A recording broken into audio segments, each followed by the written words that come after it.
everybody, it's Melanie here, and I am going to be doing the Haunted House Family Tutorial. In your kit that you receive, you will have a haunted house that looks like this. The library will also provide the mesh that will go behind the house to kind of give the dark windows. We will give a little piece of fencing, spider stickers, embellishments. I think there's pumpkins and some like webbing. So you can create your haunted house. So here is the sample we created. That's kind of what it can look like. Oh, I guess I don't even know if I mentioned, but paint. So you'll have like a 3 set of paint and a paintbrush. So you'll need at home glue of some sort, so a parent will have to help with that, some scissors, and probably some water when you change colors. So we're gonna start with painting our haunted house.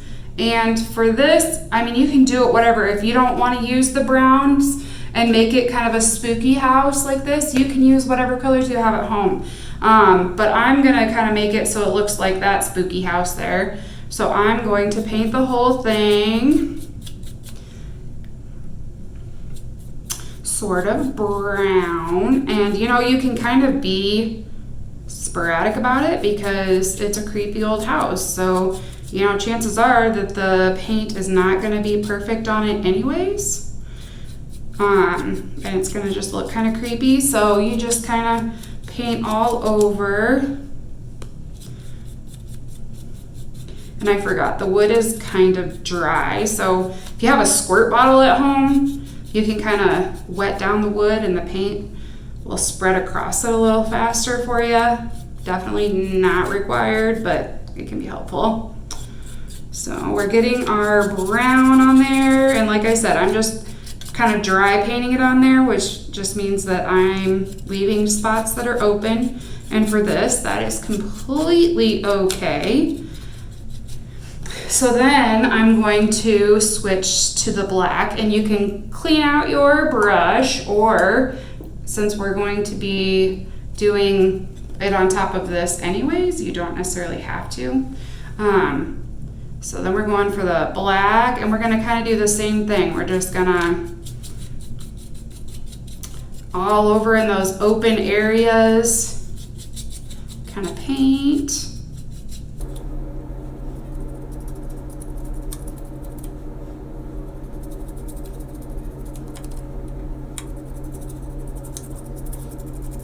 And again, you can be super precise. You can just be kind of random about it. It really doesn't matter what you do. While I have the black paint on my brush, I am gonna go ahead and paint the base of this. And again, you could do this in black, you can do it in brown.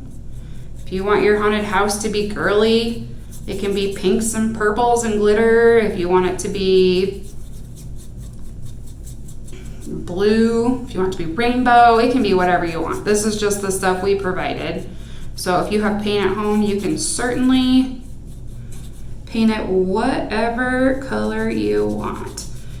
And I am just adding this so that it doesn't show up when our house is finished. I don't want to see the wood grain.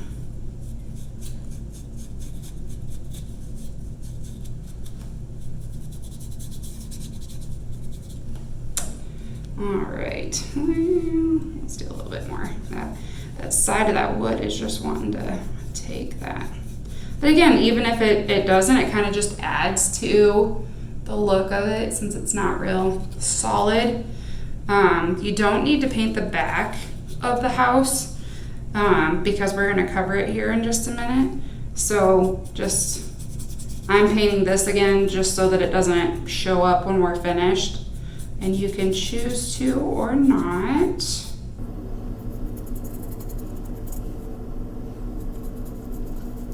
Again, just the sides are they're really sucking in that paint, but we're gonna put some more on there and get this side, just so we don't see it. All right, did I get all the sides? Awesome. All right, let's take another look at this one. So we can leave it like this. We can kind of leave it like this, or we can grab a little bit of white, and you really don't need a lot, and just kind of like brush it across, just to add a little bit more old cobwebby type feel to it. Kind of lightens down that black that got real dark in some areas. Fill in the little bits of wood piece that didn't get hit by the brown or the black. Oops, I got a little bit too much there, but that's all right. We can just spread it all over. Of course, if you have fun things at home, you can grab those to add to your house. These are just ideas. All right, so you can see I got a little bit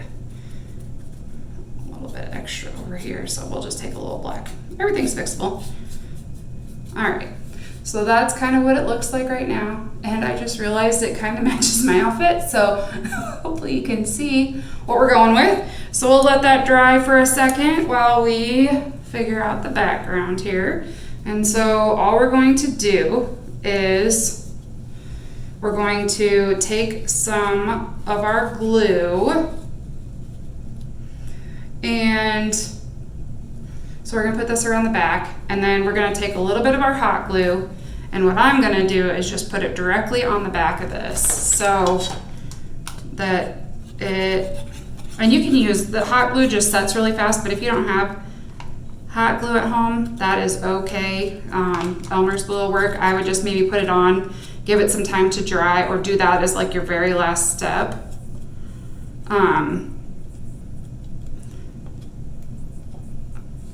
But whatever glue you have at home should work just fine. Okay, so we've put our glue on there, and then we're gonna take this and just lay it down on the back here.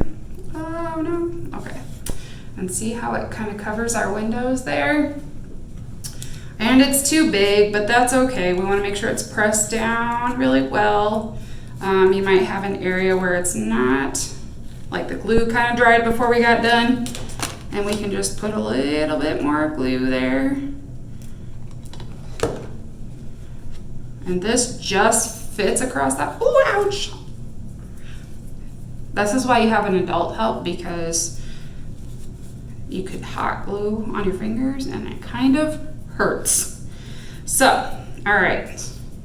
We've got that part done. And now see, I've got all these little bits of hot glue going everywhere. Okay. So that's on there, and then what we'll do is just kind of trim. This is where your scissors come in. You'll trim around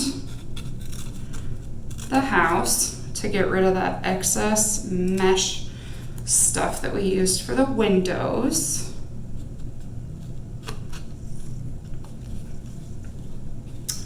And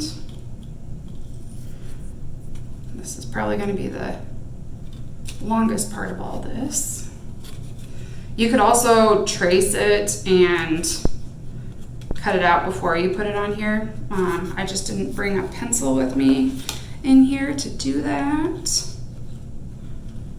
So I am doing it this way. And if it ends up a little bit smaller on the back, that's okay too, because really the only part that we need to cover are the windows. So let's see, I am going to just go across here. This is really easy. I can just pull this up, and it looks like I might need to glue a little bit more anyways. So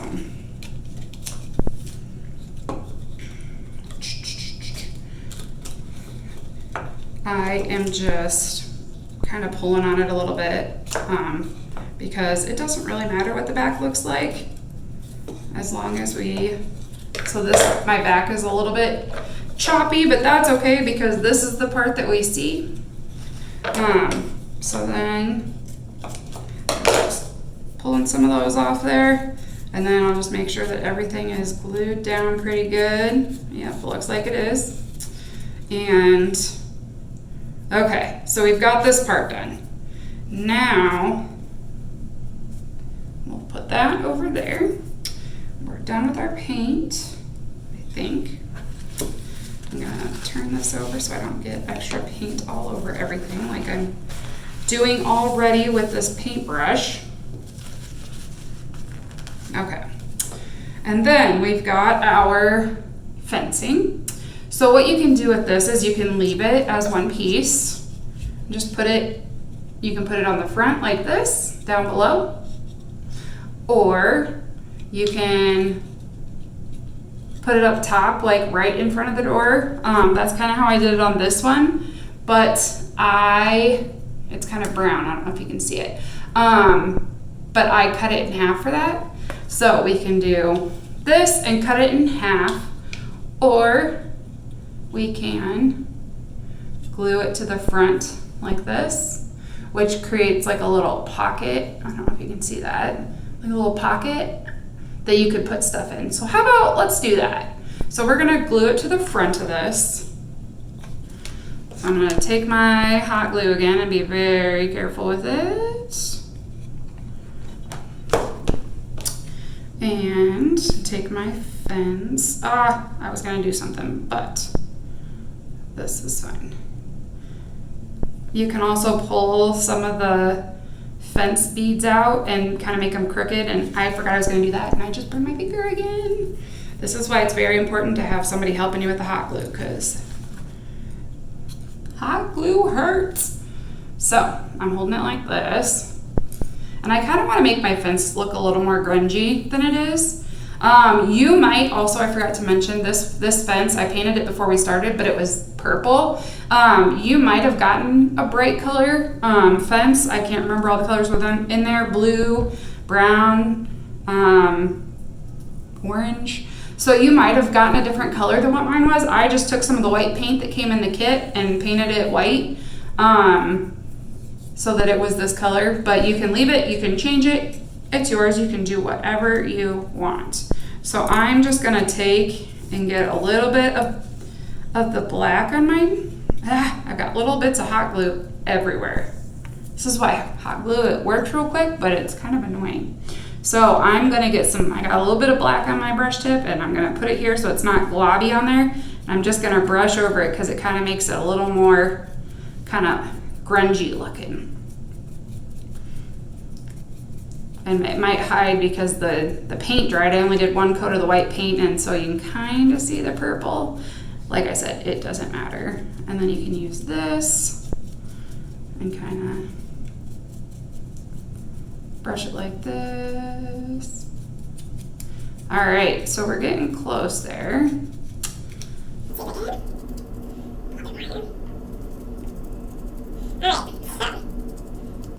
Kind of grunge that up a little bit so it's not so stark white, since it's kind of a creepy old house. And then it's time to add our fun embellishments. So here is where, okay, this is gonna bug me a little bit.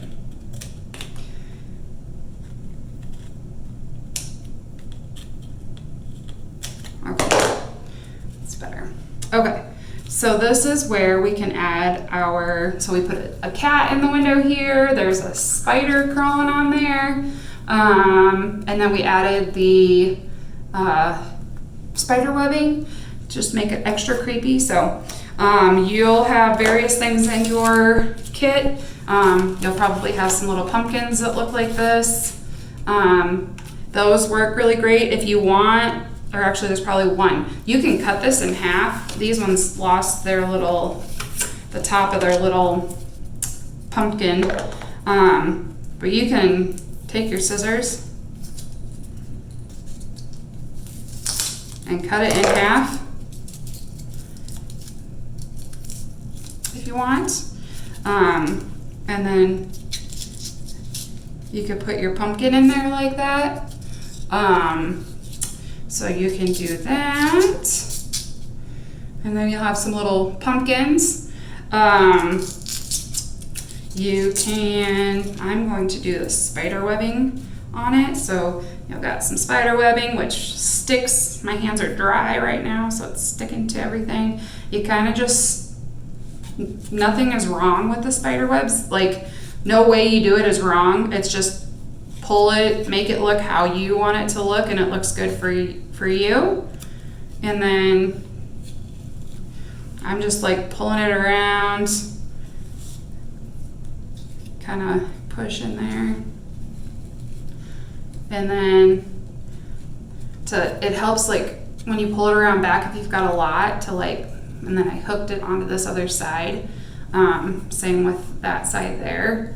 And then you can make it as spider webby or not as you want.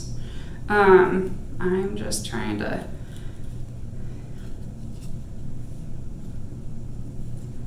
get the rest of mine stuck there. And if you have extra that you don't want on it, you can just cut it off. So here's the spider webbing added to it. And the white really covers up the windows and stuff, but that's okay. So there's that. And then I'm gonna put my big spider, look at how huge that spider is. I might have to give this to my sister. She hates spiders. Hates them. I can be silly and mean and give it to her. And then stick that right there. And kind of hold it down to dry. I think it's stuck. Give it another second there. And then if you have some extra webbing hanging around that you don't want, you just trim it off. And I'm trying to cut right-handed and I'm left-handed. Okay. So there's my haunted house. Super easy. I was trying to think if there was anything in the kit that we didn't throw on there. Like I said, you'll probably have stickers, the spider web, you'll have the pumpkin, just random stuff in there. That's super easy, super fun, and I hope you have a good time with it. And we would love to see your project. If you want to share it with the library, just you can share it in the event on Facebook, or you can tag the library on Instagram using hashtag #NLibertyLibrary, and we can see it there. But I hope you have a good time and you enjoy this project. Thanks.